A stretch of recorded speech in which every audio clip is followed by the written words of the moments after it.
Les vases d'Ussé, tome 6, Le fils d'Éléonore, suite. Mardi 24 décembre 2030. Elena était en vacances la semaine de Noël et en travail personnel guidé la semaine suivante. Elle n'avait donc aucun problème pour cette période. Alex était beaucoup moins disponible. Il était de garde le dimanche 22. Ils montèrent donc en Normandie le lundi 23 décembre. Laurence était ravie de revoir Elena avec son petit-fils. Elle n'avait jamais adopté Alice, qu'elle trouvait un but d'elle-même. Mais Alex semblait avoir trouvé un certain équilibre avec elle. Elle avait donc fait, contre mauvaise fortune, bon cœur. Il en était de même pour Chiara et Jean. Depuis la mort de François, Chiara avait souhaité qu'Alex vive lui aussi une histoire d'amour comme celle que son fils aîné avait vécue, un amour partagé, unique, inconditionnel. Elle avait cru ce rêve réalisé lorsqu'Alex et Elena étaient tombés éperdument amoureux et s'étaient mis en couple en 2025. Leur séparation 2 ans plus tard l'avait attristée. Et voilà que ces deux-là s'étaient enfin retrouvés. Elle était comblée car elle retrouvait en Elena un peu de la personnalité d'Éléonore, qui était sa première belle-fille et sa préférée. Et elle avait les mêmes yeux émeraudes. Le couple logea chez Lisa et Enzo. Alex retrouva avec plaisir son neveu Francesco, qui marchait depuis 2 mois et dont s'occupait Karen, une jeune fille au pair américaine arrivée en juillet, en remplacement de la précédente qui était britannique. Karen Jones, originaire de Louisiane, s'occupait du garçonnet quand sa mère était au studio ou en représentation avec sa compagnie. Le bébé avait rapidement adopté Elena, qui adorait s'occuper de lui. Alex les regardait tous les deux avec émotion. Ils avaient passé la soirée à se raconter les derniers événements. Lisa avait montré les photos de son mariage à Elena et les films réalisés, ainsi que les photos de Francesco tout bébé. Alex et Elena s'étaient endormis rapidement après avoir fait l'amour. Ils retrouvèrent Lisa et Enzo pour le petit déjeuner, après avoir pris leur douche ensemble. La danseuse étoile proposa à Elena de la suivre dans la chambre qui avait été la sienne pendant 2 ans, et celle d'Éléonore et François auparavant. Elle voulait remettre certaines choses à sa future belle-sœur. Elle sortit un écrin du dressing et remit à Elena les boucles d'oreilles d'Ussé en émeraude et diamants, ainsi que le peigne orné d'émeraude et de strass qu'Éléonore portait à son mariage. Le pendentif que François avait offert à sa femme le jour de leur mariage religieux à Ischia, les pendants d'oreilles assortis à sa bague de fiançailles et une broche en émeraude et diamants que la mère d'Alex avait portée au mariage de David et Lindsay pour retenir l'écharpe en tartan du clan des Bruce dont elle était une descendante. Elle lui remit aussi un collier de perles et des pendants d'oreilles, avec une perle et des diamants, qui, comme la broche, venaient de la cassette d'Ussé. Elles étaient toutes les deux très émues. Elle lui donna également une petite boîte à bijoux en faïence de Rouen. Mon père l'a offert à ma mère le jour de leurs 9 ans de mariage, leurs noces de faïence, mais il ne voulait pas lui offrir une boîte vide. Il avait une idée derrière la tête. Il adorait les yeux verts de ma mère, comme Alex aime les tiens. Et quoi de mieux que des pendants d'oreilles en améthyste pour sublimer les yeux verts. Oh Lisa, c'est trop gentil, mais ce sont des souvenirs de ta mère, et ces bijoux valent sûrement une fortune. Je ne sais pas si je dois accepter. Mais je ne te donne pas le choix. Ces bijoux sont pour toi, et si tu as une fille un jour, elle les portera. Ne t'inquiète pas pour moi, ma mère avait d'autres bijoux, je ne suis donc pas lésée. Ces bijoux avaient été estimés au décès de mon père comme tout le reste, et cette répartition entre nous est absolument équitable. Lisa ne voulait surtout pas mettre sa future belle-sœur mal à l'aise, mais effectivement ces bijoux valaient une petite fortune. Ceux qu'elle venait de lui remettre présentaient un peu plus de 127 000 €, mais elle ne le révéla pas à Elena, qui se jeta dans les bras de la danseuse étoile en pleurant. Alex et Enzo se demandaient ce que faisaient les 2 femmes, et vinrent jeter un œil. Ils les découvrirent en train de pleurer toutes les 2 dans les bras l'une de l'autre. Alex comprit en voyant les bijoux posés sur la commode. Il serra à la fois sa sœur et sa future femme entre ses bras. Lisa lui remit par la même occasion les boutons de manchette de son père avec une perle noire de Taha qu'Éléonore avait offert à François lors de leur voyage à Tahiti. Ces boutons de manchette de papa, il est normal que ce soit toi qui les aies. Tout comme son smoking et ses costumes italiens, tu as la même corpulence que lui, En revanche, tu fais 5 centimètres de plus, à toi de voir. Ok, sœurette, je t'obéis. D'ailleurs, il y a aussi cette bague en améthyste et diamant. C'était la bague que maman avait reçue à ses 18 ans. Je vous la confie à tous deux. Si vous avez une fille avec des yeux verts, vous lui remettrez à sa majorité. S'ensuivirent de nouvelles effusions. Mais son frère vit que Lisa avait encore autre chose en tête. Helena, ce n'est pas tout. Ma mère était comme moi l'égérie d'Axel Vattier. Et il y a un certain nombre de tenues de ce couturier. Je voudrais que nous les partagions toutes les deux. Étant devenue mannequin en plus d'être danseuse, je peux te conseiller sur celle qui t'irait le mieux, avec tes cheveux châtains, avec des reflets dorés et tes yeux verts. Je te fais confiance, Lisa, mais il n'y a pas de mais. Je suis sûre qu'elles t'iront à merveille. Je fais la même taille que ma mère et tu es aussi mince et aussi grande que moi. Je ne pense pas avoir beaucoup d'occasions de porter ce genre de robe, objecta Helena. Eh bien, disons que tu en mettras lorsque je t'inviterai à l'opéra, ou à une première des spectacles de ma compagnie. Les deux jeunes femmes passèrent donc la fin de la matinée à choisir ce qui conviendrait le mieux à la jeune infirmière. Helena se retrouva avec une garde-robe bien fournie, avec une robe bustier vert émeraude, une robe fourreau rouge et un fourreau noir avec les épaules dénudées qu'Éléonore avait porté à Venise.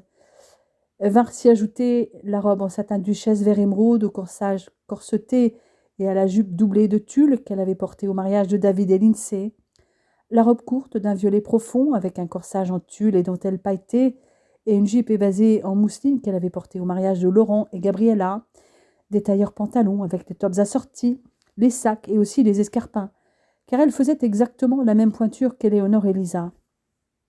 Parmi les robes retenues, il y en eut une pour laquelle elle éprouva une émotion particulière, lorsque Lisa lui révéla que sa mère l'avait portée à un congrès alors qu'elle était enceinte d'Alex.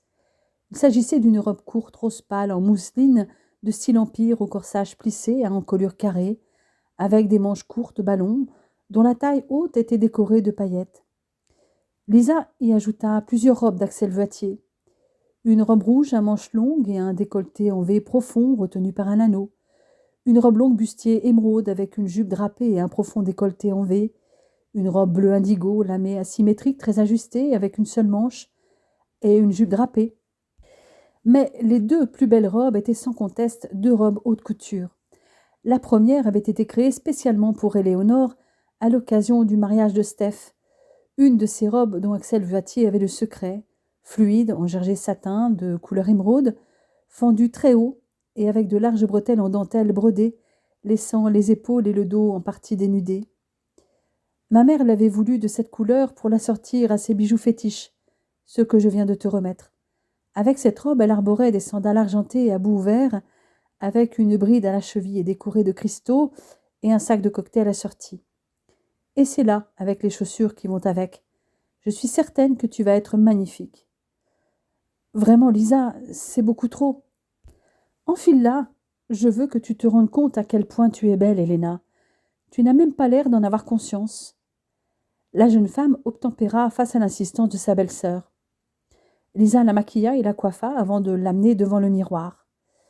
Helena ne se reconnut pas. Lisa avait appelé discrètement Alex. Le jeune homme resta un moment interdit. Sa fiancée était à couper le souffle. Il l'avait toujours trouvée extrêmement belle, mais dans cette robe, sa beauté naturelle était sublimée. Son regard extasié en disait plus long que tous les mots. « Ah, mon amour, tu es juste splendide. Je comprends mieux pourquoi les infirmières de mon service t'avaient surnommée Miss France avant de savoir ton nom. »« C'est une blague, dit Helena en riant. Pourquoi ? Il paraît que tu ressembles à une Miss France d'il y a quelques années. » Je crois savoir à qui elle faisait allusion, dit Lisa. Si c'est celle à laquelle je pense, elle a aussi été première dauphine de Miss Monde. Tu vois, quand je te dis que tu es belle, ajouta Alex. En tout cas pour moi, tu es la plus belle de toutes les femmes que je connaisse. Zut, je suis tombée de mon piédestal, dit Lisa. Avant c'était moi. Oui, mais toi, tu es ma sœur, et tu ressembles trait pour trait à maman, qui incarnait la plus belle des femmes pour moi lorsque j'étais enfant. J'avais la plus belle des mamans. Mais j'ai aussi la plus belle des sœurs, et surtout, je vais épouser la plus belle des femmes au monde. Arrête, je vais prendre la grosse tête, dit Helena en éclatant de rire. Mais je vois qu'il reste une dernière robe à essayer, dit Alex. Je me souviens que maman l'a portée à Moscou lors d'un congrès. Phil, je veux te voir dedans, car cette robe est plus que sexy, et je prends la place de ma sœur pour l'essayage. Je te rappelle que cette chambre est la nôtre maintenant, à Enzo et moi. Pas de galipette dans mon lit, s'il te plaît, rappela Lisa avec un sourire qui en disait long. Mais je sais me tenir, sœurette. Au besoin, nous allons faire cet essayage ailleurs. Méfie-toi, je lis dans tes pensées, affirma Lisa. En tout cas, Helena s'apprêtait à obéir à cette demande expresse de l'homme de sa vie. Il l'entraîna dans la chambre d'amis qu'ils occupaient pendant leur séjour, attrapant au passage la robe qu'il avait repérée. Lorsqu'ils entrèrent dans la pièce, Alex contempla Helena en train d'enlever la robe haute couture. Quand elle ne porta plus que son string, il s'approcha pour l'embrasser. Il l'étreignit et ses mains suivirent les courbes du corps de la jeune femme. « Je ne raterai une occasion de te voir nue pour rien au monde. Je ne me lasse pas de te regarder et de te toucher. » Des ondes foudroyantes traversèrent tout le corps d'Helena, et Alex la fit reculer jusqu'au lit, sur lequel il la renversa doucement. Il avait envie de sentir sa peau contre la sienne et se débarrassa de tous ses vêtements. Ils firent l'amour longuement et auraient bien prolongé leurs ébats, mais la jeune femme était censée essayer une robe. Ils se séparèrent à contre-cœur. Alex se rhabilla pendant qu'Helena enfilait la robe qu'il avait emmenée. Il s'agissait d'une robe du soir qu'Axel Voitier avait prêtée à Éléonore peu de temps avant sa mort et qu'il n'avait jamais voulu reprendre. Cette longue robe noire ne couvrait que le bas du corps, les seins et la partie médiane du corps sur le devant, avec des bretelles croisées dans le dos. La jupe était fendue jusqu'en haut de la cuisse et était fermée par un nœud de satin. Alex la contempla subjugué. La robe profondément décolletée devant moulait son corps parfait et laissait son dos nu. Il reprit ses esprits et appela sa sœur. « Je me demandais combien de temps cet essayage allait durer, fit-elle remarquer en regardant son frère. Elle observa sa belle-sœur attentivement sans mot dire et ressortit pour revenir presque aussitôt, avec un manteau et des chaussures. Elle tendit les sandales noires à Helena en lui demandant de les enfiler et posa le manteau sur le lit, puis s'approcha pour lui mettre des pendants d'oreilles en strass aux oreilles. « Et maintenant, le manteau. Je te rassure, il est en fourrure écologique. Mais vu que votre vie sera très liée à la montagne, un bon manteau si tu sors en hiver, ça peut être utile avec ce genre de robe. Qui sait si toi aussi, un jour, tu ne seras pas appelé à suivre mon frère en congrès. Je pense que le digne héritier de papa dans ce domaine sera plutôt Enzo, puisqu'il poursuit ses recherches et vise une carrière universitaire, dit Alex. En ce qui me concerne, si je vise bien un jour un poste de PH, les congrès de l'Association nationale des médecins et des sauveteurs en montagne ont généralement lieu en montagne, Serette. Et les congrès internationaux du groupe d'intervention médicale en montagne ont lieu en France, en Suisse ou au Québec. Je peux te dire que les tenues sont plutôt des tenues confortables et sportives, pas smoking et robe du soir. Peut-être pour les congrès de la SFMU et de la SFAR qui ont lieu à Paris à la rigueur. Eh bien, ma pauvre Helena, te voilà condamnée aux jeans et doudounes avec mon frère. Mais ça me convient du moment que nous sommes ensemble, Alex et moi, répondit la jeune infirmière en se blottissant contre son futur mari. Et je me sens bien au contact de la nature. Mais tu sais, Serette, je peux quand même emmener Helena à l'opéra, à Lyon, Genève, Turin ou Milan, si elle en a envie. Seulement comme moi, elle aime la montagne. Attendrie, Lisa les regardait tous les deux. Dès qu'elle les avait vus ensemble en janvier 2025, elle avait perçu cette connexion entre eux, comme s'ils avaient toujours été destinés l'un à l'autre, comme François et Léonore, comme Enzo et elle. Alex lui avait confié qu'il avait été immédiatement attiré par Helena. Ils s'étaient compris dès le début, partageaient le même amour pour la nature et le sport, les mêmes goûts musicaux, les mêmes valeurs et bien d'autres choses. Ils semblaient synchronisés dans leurs réactions, dans leurs attitudes.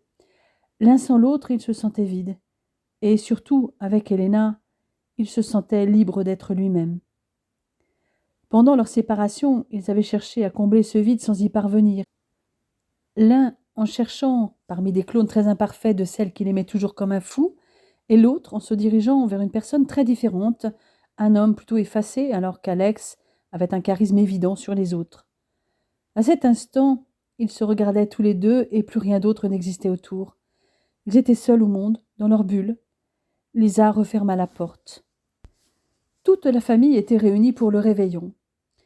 Lisa avait réussi le tour de force de faire venir tout le monde, y compris de réunir les parents d'Elena. Laurence, Chiara et Jean étaient présents. Tous les Vass étaient là, y compris les Écossais, les Lombardi de France et d'Italie, les Mazzella, mais aussi les Piéfort, qui avaient toujours fait partie de la famille, tout comme Steph Michaud, Dominique Gallien, Thomas Winkler, le frère de Claudia, et Dieter Heibach. Frédéric Lefebvre était là également. Il est vrai que la famille d'Elena était en minorité, puisqu'il n'y avait que ses parents et son frère Gauthier. Ses grands-parents étaient décédés et Isabella Brunet, comme Antoine d'Aubigny, était enfant unique. Il y avait tout de même pas loin de 50 personnes. Elena avait mis la robe fourreau rouge qui lui allait à ravir. Beaucoup, parmi les Vass, avaient remarqué qu'elle portait les bijoux d'Éléonore, et notamment sa bague de fiançailles. Complices, Chiara et Laurence s'étaient regardées en la voyant. Le fait qu'Elena la porte avait une grande signification pour elle. Elena et Gauthier avaient présenté à leurs parents tous les convives. Antoine d'Aubigny s'était vite trouvé des sujets de conversation avec les frères Vass, pendant qu'Isabella discutait avec les parents Lombardi et les Mazzella. L'apéritif s'éternisa un peu, et avant de passer à table, Lisa demanda à Alex et Elena s'ils voulaient interpréter quelque chose pour la famille. La mise en scène avait été bien rodée. Toutefois, la ballerine ignorait totalement ce qu'ils allaient interpréter. Alex prit sa guitare et tout le monde s'attendait à entendre Elena chanter. Contrairement à ce qu'ils pensaient tous, c'est le jeune homme qui chanta. Peu savaient qu'il chantait très bien et beaucoup découvrirent sa voix à cette occasion. La chanson qu'il interpréta était destinée à Elena et une déclaration d'amour devant tous. Il s'agissait de Perfect d'Ed Sheeran. Le jeune homme chantait rarement en public et sa prestation surprit agréablement ses auditeurs. Mais c'est surtout Elena qui fut touchée par les paroles.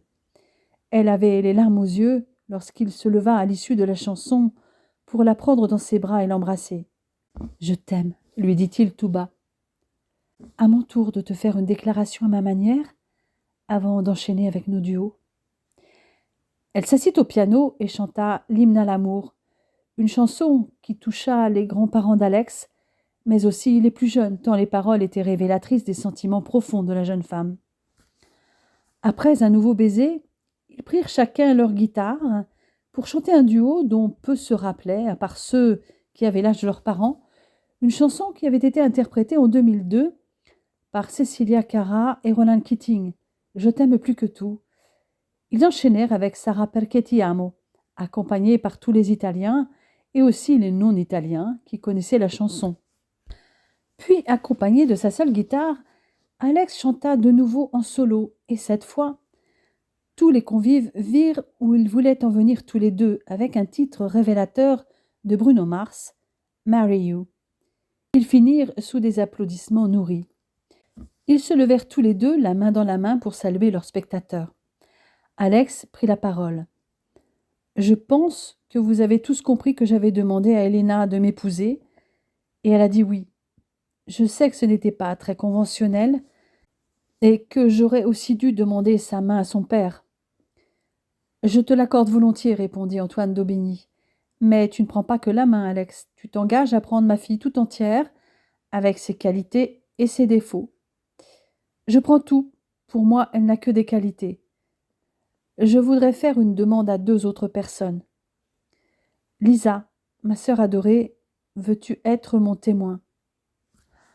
Évidemment que je le veux. Et toi, Théo, mon copain d'enfance, veux-tu être mon second témoin? Et comment? C'est une tradition. Mon père était le témoin du tien, donc je serai le tien. Ce fut au tour d'Elena de s'adresser à ses futurs témoins. Gauthier, tu n'as pas le choix, tu as le devoir d'être mon témoin. Bien, puisque je n'ai pas le choix, je me plie à ta volonté. De toute façon, tu as toujours obtenu ce que tu voulais. Estelle, tu veux bien être mon témoin aussi? Tu as été la première à savoir pour nous deux, notre complice. Bien entendu, Elena, que je veux. Tu ne peux pas savoir comme je suis heureuse pour vous deux.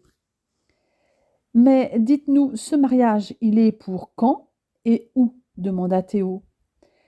Eh bien justement, nous allions y venir, Elena n'a pas trop le choix des dates, et moi non plus d'ailleurs, tout comme vous deux, mes deux copains médecins. Ce sera en juillet l'année prochaine, et nous aimerions que ce soit les 5 et 6 juillet, et je vais avoir une demande à faire à Matteo. Alex se tourna vers Matteo Mazzella et son épouse Vittoria. J'aimerais que tu prennes les réservations pour ces dates jusqu'au 7 juillet, car les personnes qui vont faire le déplacement ne vont pas repartir avant le lundi. Donc 3 nuits pour les invités, c'est-à-dire les personnes qui sont ici déjà ce soir, plus peut-être quelques autres, parce que notre mariage aura lieu à Ischia. Et peut-être que certains resteront plus longtemps. Ok, pas de problème. Tu fais bien de me le dire dès maintenant, car un mois plus tard, et c'était mort. Et comme mon hôtel ne suffira pas, je vais solliciter les amis d'à côté. Et pourquoi les 5 et 6 demanda Théo. Parce que nous ne sommes italiens ni l'un ni l'autre, nous ne pouvons donc pas contracter un mariage concordataire, ce qui aurait été plus simple. Nous aurons la mairie le samedi, comme en France, et le mariage religieux le lendemain, car en Italie, se marier le dimanche est censé porter bonheur. C'est quoi le mariage concordataire demanda Gauthier, curieux. Alors en Italie, il est possible de se marier à l'église uniquement, et ce mariage est également reconnu civilement.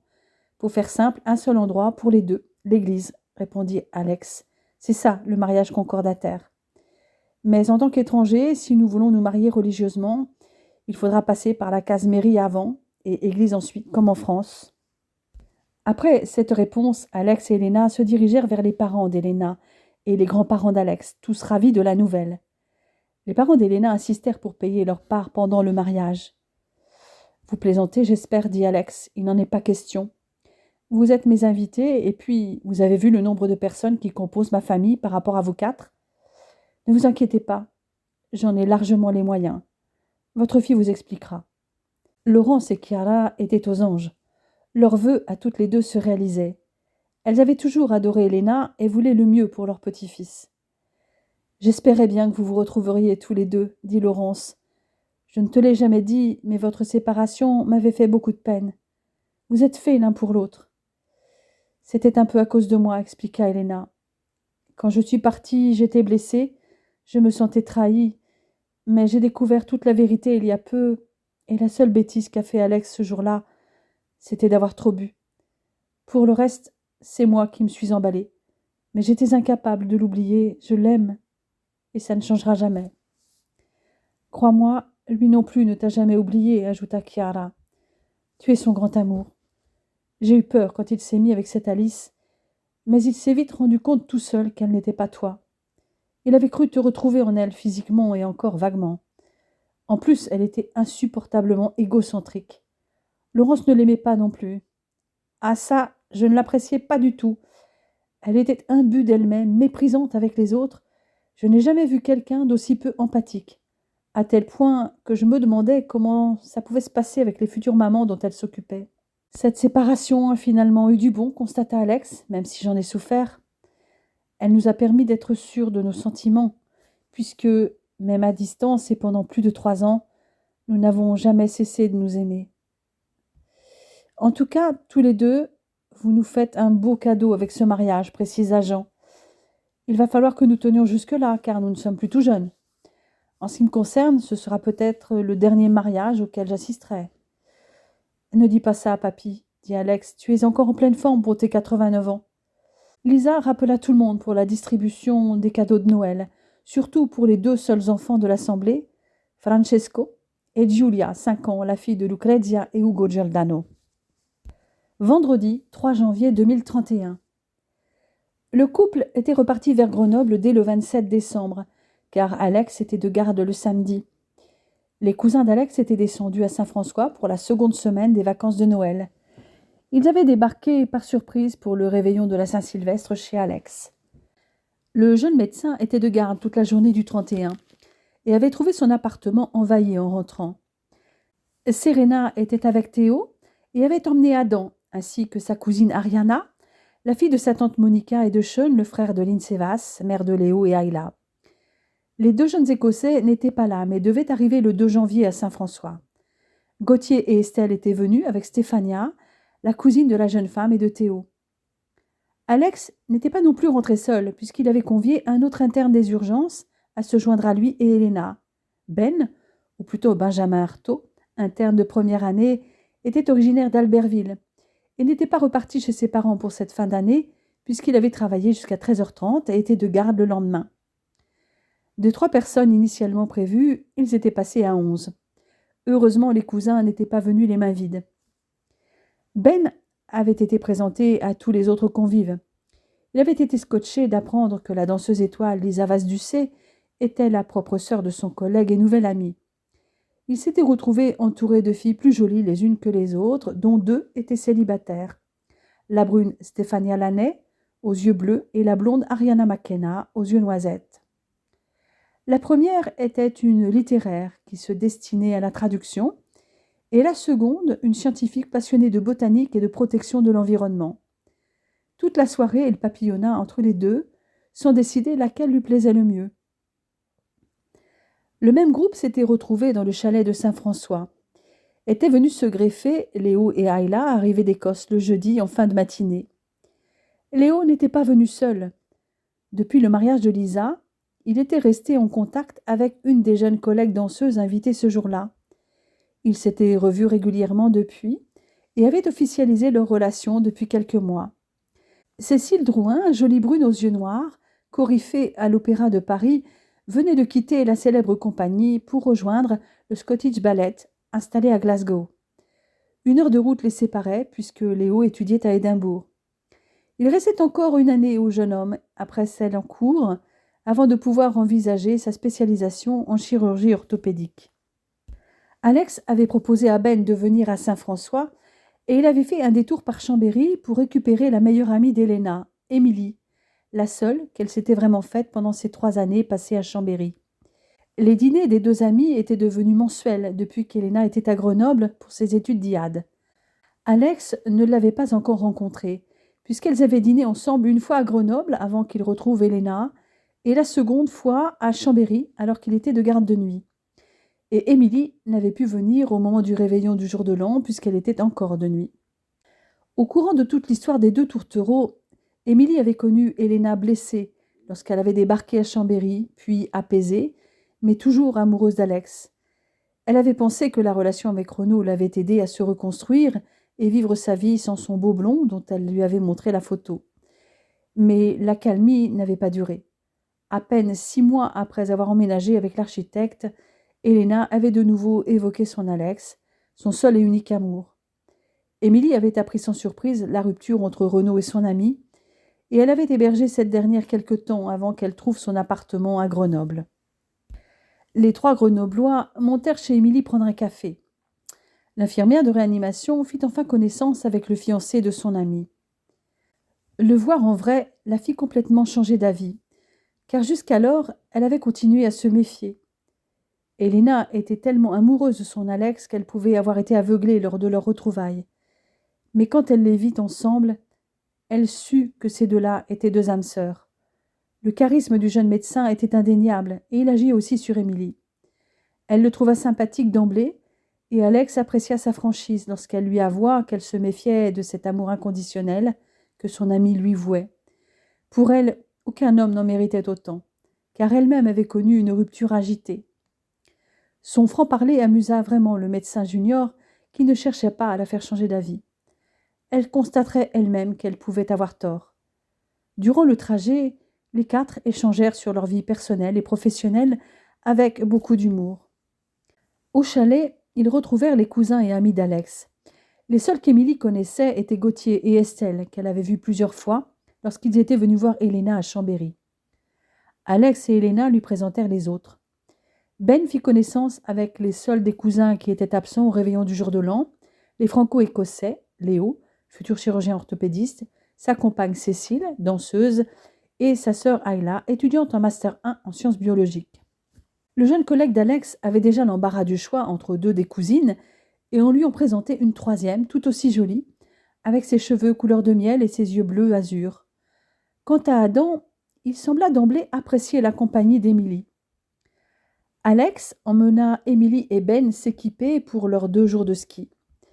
Elena n'en avait pas besoin, mais les accompagna uniquement pour être avec son amoureux. Elle avait été touchée de voir à leur retour avec leurs 2 amis que son matériel entreposé dans le local à ski du chalet avait été entretenu. Quand elle alla se changer, elle constata aussi que rien n'avait bougé dans le dressing de la chambre qu'elle avait occupée avec Alex lorsqu'ils séjournaient tous deux dans la station savoyarde jusqu'à leur rupture. Le jeune homme avait tout conservé comme si elle allait arriver d'un moment à l'autre. À croire qu'Alice n'avait jamais mis les pieds dans le chalet. Elle s'en étonna auprès de son futur mari qui l'avait suivie pour se changer aussi. Elle n'a jamais mis les pieds ici. Je te l'ai dit, elle n'aimait pas la montagne. Et je n'ai jamais insisté pour qu'elle vienne. Ici, c'est mon refuge, et c'est notre chambre, notre lit. C'est là que nous avons fait l'amour la première fois. Et si elle avait voulu venir ne serait-ce qu'une fois? Si par malheur elle avait décidé de venir, nous serions allés dans un des appartements. Hors de question qu'elle mette un orteil dans cette chambre, dit-il avec colère. Il se calma immédiatement, lorsqu'il vit Helena l'observer avec un sourire inquiet. Ce n'était pas dans ses habitudes de s'emporter ainsi. Avec elle, il avait toujours été d'une tendresse passionnée. Il n'élevait jamais la voix. « Oh, Helena, mon amour, ce chalet était le nôtre. J'aurais eu l'impression de trahir notre amour en la faisant venir ici, » s'excusa-t-il, des sanglots dans la voix. « Je préférais le louer à des étrangers pour qu'elle n'y vienne pas. Tu avais tout vidé dans l'appartement de mon Saint-Aignan. Mais ici, il y avait encore tes vêtements, ton matériel de ski. Tu étais encore un peu là. »« Mais je suis là, avec toi maintenant, » dit-elle en le prenant dans ses bras pour le bercer et l'apaiser. Il se mit à l'embrasser passionnément, puis à couvrir son cou de baisers frénétiques.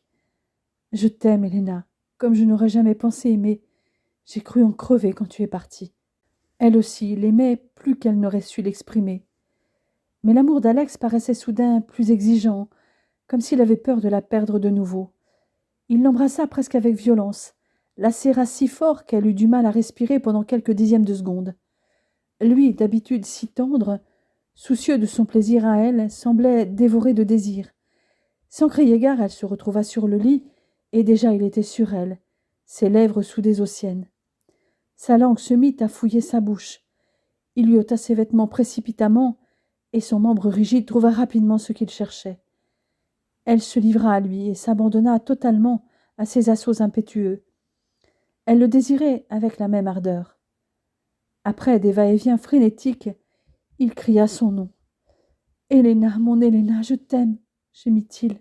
« Alex, mon amour » Il enfouit son visage au creux du cou de la jeune femme, sans desserrer son étreinte, et resta immobile. Au bout d'un instant, il se redressa sur ses avant-bras et la regarda avec un air embarrassé. « Je te demande pardon, dit-il.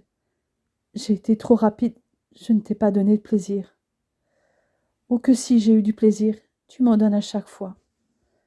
Pas en même temps que moi. Je ne sais pas pourquoi j'ai ressenti cette urgence. Je m'imaginais ici de nouveau sans toi. J'ai eu peur. Je ne veux pas te perdre à nouveau. Je t'aime, Alex. J'aime tout chez toi. J'aime tout ce que tu fais, j'aime même ton ardeur. » Il l'attira à lui et effleura ses lèvres d'un baiser léger. « Tu es si belle, mon amour, je t'aime comme un fou. » Elle contemplait son visage éperdu d'amour, ses yeux d'un bleu éclatant, irrésistible, sa bouche qui embrassait si bien. Elle effleura d'un doigt sa barbe naissante. Quand ils rejoignirent les autres, il y eut quelques petits sourires, mais Théo se chargea de mettre les pieds dans le plat. « Alors, vous vous sentez mieux, les tourtereaux, plus légers ?»« Ah oui, pourquoi ?» répondit Alex gêné. « Et il me demande pourquoi, reprit Théo en prenant les autres à témoin. Parce que quand vous prenez votre pied, vous êtes toujours aussi peu discret. Les cousins, et toi Estelle, vous vous souvenez du surnom que mon père donnait aux parents d'Alex, aussi fou amoureux et démonstratif que ces deux-là ? Les Lapinous, répondirent en chœur Estelle, Serena et Léo. Adam, Ariana, Ayla et Stéphania n'avaient rien répondu. Ils étaient trop jeunes à l'époque pour se souvenir de ce genre de choses. « C'est malin, » dit Alex, qui malgré tout avait envie de rire. « Les Lapinous » pouffait de rire Helena. « Mais tu pourrais être plus créatif, Théo, car ce surnom est une marque déposée désormais, si j'ai bien suivi. » Les Lapinous juniors, si tu veux. Mais c'est vrai qu'en vieillissant, ça va faire bizarre. Pendant que vous réfléchissez, si nous passions à table, proposa Estelle. Si nous voulons skier un peu cet après-midi, il ne faut pas traîner. Émilie proposa de chercher parmi les animaux censés avoir une sexualité débridée. Ben, Théo et Gauthier étaient morts de rire. Mais tous, en dehors des principaux intéressés, se prêtèrent au jeu. Il paraît qu'un lion et une lionne peuvent s'accoupler jusqu'à 50 fois par jour, continua Émilie. Bon, je vous l'accorde, ça ne dure que quelques dizaines de secondes. Remarque, le signe astrologique d'Alex est lion, argua Estelle. Mouais. Vous connaissez des surnoms pour les lions aussi mignons que Lapinou pour les lapins? Non, ça ne va pas, décida Théo, la bouche pleine de crozet. Continuez à réfléchir. Les bonobos sont, paraît-il, de vrais obsédés sexuels, émit Gauthier. Pas facile à caser, émit Théo. Il y a bien les dauphins, dit Ariana, mais leur comportement est parfois litigieux. Ils sont capables d'organiser des tournantes. Mais enfin, Ariana, tu n'as pas honte? Dit Théo. Bah quoi? C'est mon père qui me l'a raconté. Tu oublies qu'il est biologiste marin. Vous n'avez pas d'autres idées, s'enquit Théo. Alors, vous m'éviterez quand même les punaises de lit, dont le mâle est constamment en érection et s'accouple avec tout ce qui bouge. Il y a bien les abeilles, les amoureux se choisissant en plein ciel, mais se reproduisent aussi bien sur la terre ferme ou sur une plante, émit Stéphania après réflexion. Oui, mais le mâle ne sert qu'une fois, puisque pendant l'accouplement, ses testicules explosent. Ça ne colle pas non plus, objecta Ben. Les cousins et amis s'amusaient comme des fous autour du plat de crozet pour trouver quelque chose d'original. Ou alors, il faut garder le concept des lapinous en trouvant un autre surnom pour des lapins, dit Théo. Pampan et Miss Bunny, le couple de lapins dans Bambi, ou bien Roger et Jessica Rabbit, dit Serena. Pourquoi pas les lapins crétins tant que vous y êtes, dit Alex à mi-chemin entre le rire et la colère. Émilie et Ben faillirent s'étouffer avec leur gratin de crozet. Et pourquoi pas les lapins câlins, dit Adam.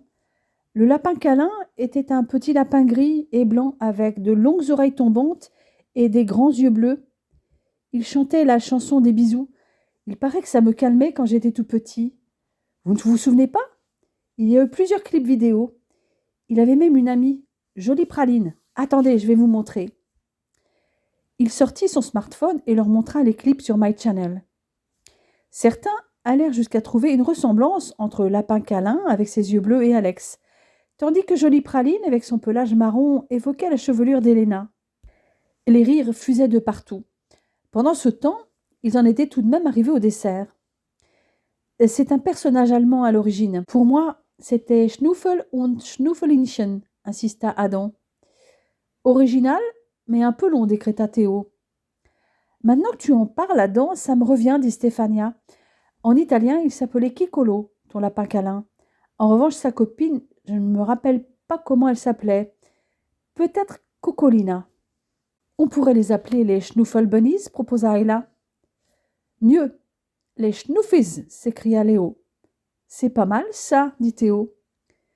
Et pourquoi pas tout simplement les Calinous, annonça Cécile, qui jusque-là n'avait rien dit. Pas mal non plus. Bon, il va falloir choisir entre Schnuffies et Calinous. Les deux sont sympas, on met au vote. Alex et Helena, vous ne votez pas. Les 10 restants votèrent à main levée. Le surnom décidé fut les Calinous à 6 voix contre 4. Alex et Helena acceptèrent leur nouveau surnom. Ils ne s'en tiraient pas si mal. Théo mit fin au débat en donnant quelques précisions. Il est évident que le surnom, les Calinous, s'applique au couple, mais Alex et Calinou au singulier, et Helena et Calinette, vous êtes d'accord? Oui, répondirent-ils tous ensemble. Donc maintenant, sur les pistes, et que ça saute. Alex et Helena avaient vite retrouvé leurs automatismes. Ils avaient toujours aimé skier ensemble. Ils pouvaient s'en donner à cœur joie. Les cousins et amis connaissaient bien les pistes. Ils guideraient les nouveaux venus. Ben, Adam, Stéphania et Émilie les talonnaient de près. Léo et Cécile fermaient la marche. La danseuse skiait en effet prudemment et ne voulait pas courir de risques. Son corps était son outil de travail et notamment ses jambes. Une entorse de genou pouvait freiner, voire arrêter sa carrière. Émilie s'entendait apparemment bien avec Adam, qui lui avait beaucoup parlé de ses études. Après son Master 2 en droit, il avait passé l'examen d'accès au CRFPA en vue de l'obtention de son CAPA. Il venait de finir ses 6 mois de formation à l'école d'avocat et travaillait alors à son projet pédagogique individuel avant de commencer un stage à la rentrée 2031 chez un avocat. Mais très vite, ils avaient abordé d'autres sujets comme la musique, dans laquelle Adam avait baigné dès son plus jeune âge, entre son père professeur de guitare au conservatoire et sa mère professeure de danse. Comme son cousin Alex, il pratiquait le piano, la guitare, et y avait ajouté le violon auquel l'avait sensibilisé le mari de son oncle Thomas, Dieter Reibach. Ils s'étaient tous arrêtés boire un verre à la banquise, dont ils étaient des habitués. Alex réserva d'ailleurs pour le lendemain midi, afin de ne pas avoir à préparer de repas.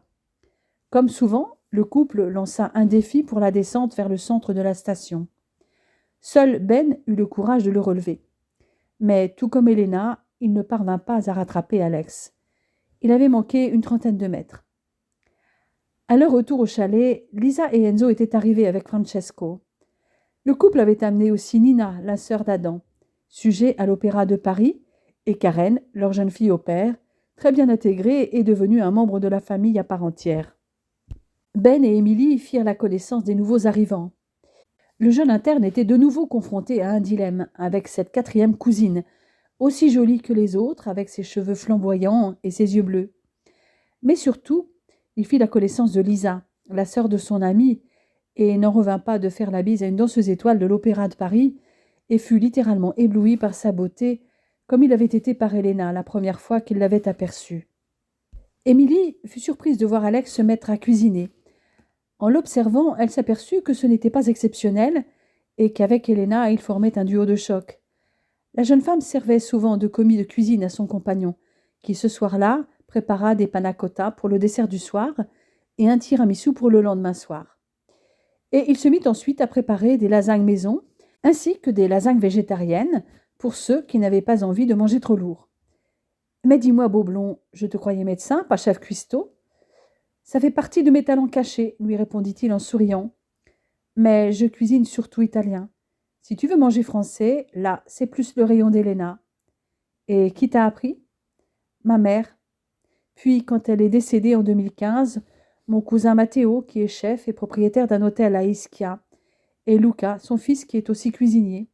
Ma mère elle-même s'était perfectionnée avec la grand-mère de mon père. Nonna Antonella adorait ma mère. Elle lui avait transmis tous ses secrets. Mais tu étais très jeune quand ta mère vous a quitté. Tu as commencé à cuisiner à quel âge ? Vers 8-9 ans peut-être ? J'ai toujours aimé ça. Et je te confirme, il est très doué, dit Elena.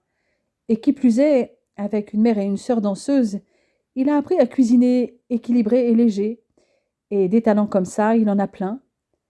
Oui, je sais, les calinous. Il n'y a pas que ça. Tu vas vite te rendre compte, précisa la futuriade. Oui, il danse aussi à la perfection, j'en ai entendu parler. Pas que. Attends un peu que nous ayons mis les lasagnes au four. Et effectivement, Émilie découvrit les talents de musicien d'Alex au piano, tout comme Ben, qui constata aussi les dons de musicienne et de chanteuse d'Elena, sur des titres aussi variés qu'Easy on Me d'Adèle, Chandelier de Sia ou Shape of You d'Ed Sheeran. La comédie musicale Mamma Mia étant rejouée depuis le début de l'année dans toute l'Europe, Alex accompagna de nouveau Elena au piano ou à la guitare pour passer en revue les anciens titres d'ABBA, comme Mamma Mia, Gimme Gimme, The Winner Takes It All, Slipping Through My Fingers, Dancing Queen, Waterloo, I Have a Dream, Lay All Your Love on Me, Super Trooper, Thank You for the Music, que tout le monde chanta avec eux, ainsi qu'un Happy New Year de circonstance. Mais ils estomacèrent tout le monde lorsqu'avec Alex au piano, ils chantèrent en duo Love Me Like You Do d'Ellie Goulding, puis un autre sur We Found Love de Rihanna, titre pour lequel Elena ajouta sa guitare. « Ben dites donc les calinous, vous nous avez gâtés, constata Ben. Vous êtes surprenants tous les deux. En fait, nous avons découvert les talents de chanteur d'Alex au réveillon de Noël cette année. D'habitude, il se contentait de jouer, le plus souvent au piano, pour accompagner Elena, dit Gauthier. Je savais qu'il jouait de la guitare parce que je l'ai vu en jouer chez lui à Mont-Saint-Aignan. Mais un piano était encombrant à emmener à Grenoble. La guitare est plus facile à transporter partout, précisa Alex. En ce qui concerne le chant, tu demanderas à Lisa. Nous le faisions souvent avec mes parents. Mon père au piano, ma mère à la guitare. Ma sœur, comme moi, jouons tous les deux des deux instruments. En tout cas, je confirme que la guitare est moins encombrante que le piano, dit Adam. Et pour draguer pendant les vacances, c'est impeccable. Puisque tu en parles, Adam, tu aurais pu nous accompagner. La prochaine fois, guitare ou violon, comme vous voudrez. Mais toi aussi, Émilie, tu chantes, dit Helena à son amie. Pas avec ton talent. Eh bien, nous verrons ça après dîner ou demain soir. Maintenant, dit Estelle, à table. Adam tint sa promesse et accompagna Helena au violon pendant qu'elle jouait au piano pour interpréter Vivo per lei.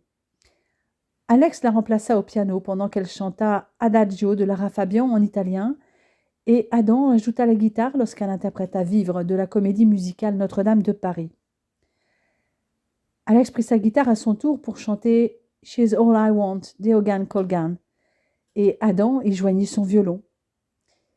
Helena prit place ensuite au piano pour une autre chanson destinée à son bien-aimé, Close to You des Carpenters. Tour à tour, les deux fiancés se faisaient des déclarations. Emily vint s'asseoir à côté de son amie et chanta en solo Beautifully Unfinished d'Ella Henderson, avant qu'elles interprètent à deux The Power of Love dans la version de Gabrielle Aplin. Leurs deux voix s'accordaient parfaitement, et elles chantaient avec une émotion telle qu'Alex en fut frappé et s'en ouvrit aux deux amis. Dans ton interprétation de la chanson d'Ella Henderson, ajouta-t-il pour Émilie, j'ai senti que ta rupture avait été pénible, tout comme notre séparation à Helena et moi. Ces fêlures se sentent quand vous chantez, mais je te promets que le véritable amour existe, Émilie. Tu finiras par le trouver, peut-être plus vite que tu ne le crois. Je l'espère, Alex, vraiment je l'espère. Je comprends maintenant pourquoi Helena t'aime autant, lui répondit-elle à voix basse. Puis il se tourna exclusivement vers Helena. Mon amour, j'ai envie de chanter une dernière chanson avec toi ce soir, lui demanda-t-il, avant de lui confier le titre à l'oreille. Golden des Scars on 45. Moi au piano, toi à la guitare. Puis il regarda Adam et Émilie. Vous pouvez faire les percussions en tapant sur la table du salon si ça vous dit. Vous allez peut-être reconnaître le titre. La chanson n'était pas forcément connue de tous, mais les deux musiciens qui étaient Adam et Émilie trouvèrent tout de suite le rythme pour accompagner le couple. Et le quatuor improvisé séduit les spectateurs qui de toute façon leur étaient acquis. Le concert est terminé, dit Alex en s'adressant à ses cousins et amis. Si vous voulez encore de la musique et danser, il y a une excellente barre de son et choisissez dans votre playlist. Mais je vous préviens, si vous voulez profiter de votre journée de ski demain, il faudra vous lever vers 8h30 au plus tard. Il n'est que 22h, répliqua Théo. Nous pouvons peut-être avoir la permission de minuit, papy? Appelle-moi encore papy et tu seras privé de tiramisu demain soir. Parmi les 15, il y avait beaucoup d'amateurs de bachata, kizomba et zouklov, et ils ne se gênèrent pas pour en passer. Alex et Helena n'étaient pas les derniers, et leur façon de danser, très sensuelle, laissa Ben pantois, une fois de plus. Toutefois, lorsque Stéphania vint le chercher pour danser, il se laissa aller au rythme aidé par sa partenaire. Les couples s'étaient formés naturellement, certains constitués depuis un moment, et deux autres, avec Ben et Stéphania, puis Adam et Émilie. Restaient Ariana, Ayla et Nina, ainsi que Karen, réduite à danser entre filles. Alex mit quelques salsas pour danser avec ses cousines et la jeune fille au père, dansant même avec deux en même temps sur une salsa, mais aussi sur un jive, sur un vieux titre de Cyndi Lauper. Mais c'est sur une rumba, sur Chasing Cars, qu'il termina la soirée avec Helena, une danse qu'il aimait particulièrement, comme son père avant lui, avant de s'éclipser discrètement avec elle. Le groupe de cousins et amis profita encore des joies du ski le samedi, avec un déjeuner à la banquise et quelques pistes noires pour ceux qui le souhaitaient l'après-midi. Alex leur prépara des spaghettis à la matriciana, et ils purent enfin déguster son tiramisu avant de passer le reste de la soirée à chanter et danser comme la veille. Mais les Normands avaient dû repartir le dimanche matin et déposèrent au passage des Écossais à l'aéroport de Lyon-Saint-Exupéry en tout début d'après-midi, alors que Ben venait juste de craquer pour la brune Stéphania. Adam, qui s'était rapproché d'Émilie, partait aussi à regret. Mais les cousins allaient revenir pendant les vacances de février. La séparation n'allait pas être si longue. Ne restaient au chalet jusqu'à la fin de l'après-midi que les deux futurs mariés, Ben et Émilie. Ils profitèrent des joies du ski jusqu'à la fermeture des pistes, avant de rentrer sur Chambéry pour dîner au restaurant, tous les quatre, avant que les trois Grenoblois rentrent chez eux.